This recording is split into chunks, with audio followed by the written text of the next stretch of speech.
Hello everybody, this is William Amzalag and I want to welcome you into our fourth episode of Jeunesse Longevity TV. Jeunesse, we are redefining youth.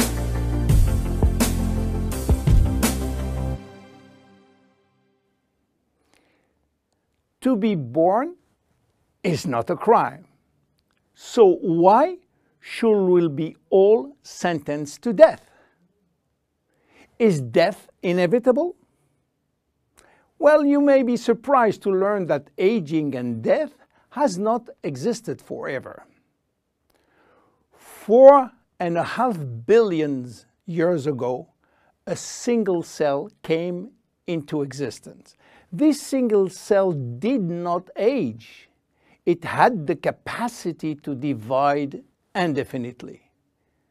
But 3 billion years after, some of the cells started to form organisms such as worms, fish, and finally humans. However, these cells were aging, and their ability to reproduce indefinitely came to an end. And today we know why. Those cells, we call them somatic cells, contain a gene that controls the production of telomerase. And this gene was and still is turned off.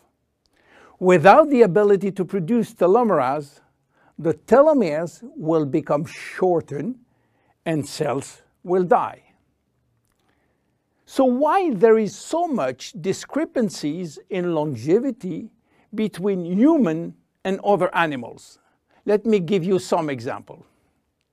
Have you heard about George? George is an American lobster which was born in 1869 and is now 140 years old.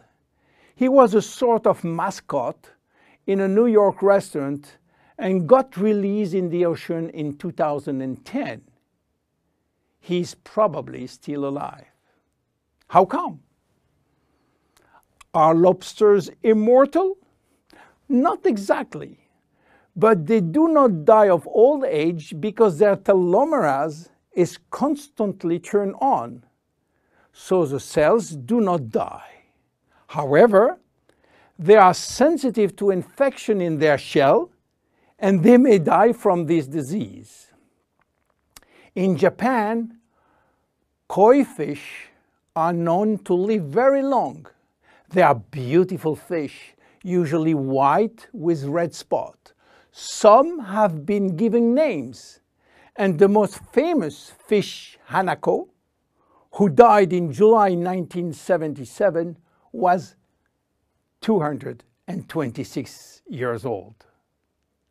Some turtles also live very long, and one of them, Adwaita, from Seychelles, has lived nearly 250 years. There are even some species which has indefinite longevity, like the bacteria called Arthrobacter, who can be dormant for thousands of years and suddenly wake up. Hydra is the most unique species defying death. When part of his body is cut off, the body regenerates in 2 or 3 days. Hydra will be potentially immortal because it contains stem cells. In case of injury, the stem cells differentiate to form the missing cells and rebuild the missing part. If some animals can have indefinite longevity, why should we be sentenced to death? In other words, do we currently have the knowledge and the technology to live forever? At this precise moment, the answer is no. But here is what we do know. We can already reverse aging in human cells. What we don't know for sure is whether we can reverse aging in you or in me.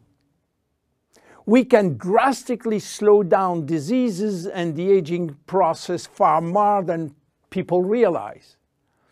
But we don't have yet the magic bullet to extend forever human life. So what it will take to keep us alive long enough?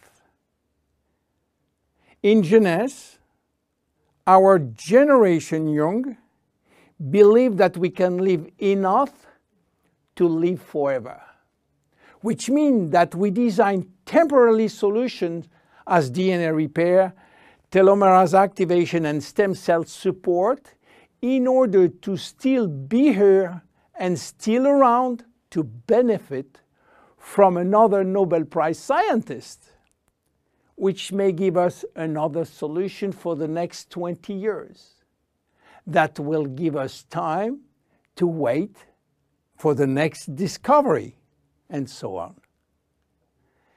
Yes, immortality is just around the corner. My name is William Amzalag, and I am Generation Young. See you at the next episode. Thank you. Jeunesse. We are redefining youth.